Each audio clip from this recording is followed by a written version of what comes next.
வீடாகும் வீடு பெண் விளக்கேற்றினார், வெற்றியாகும் வாழ்வு பெண் வழிகாட்டினார், விலகி போகும் நோகும் பெண் விரல் தீண்டினார், தெய்வம் கூட இலகும் பெண் வரம் வேண்டினார்.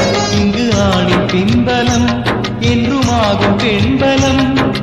நீ ஏது நான் ஏது இங்கே, நம்மையெல்லாம் சுமந்தவள் யாரடா? கல்யாணம் என்பது பூர்வபந்தம்.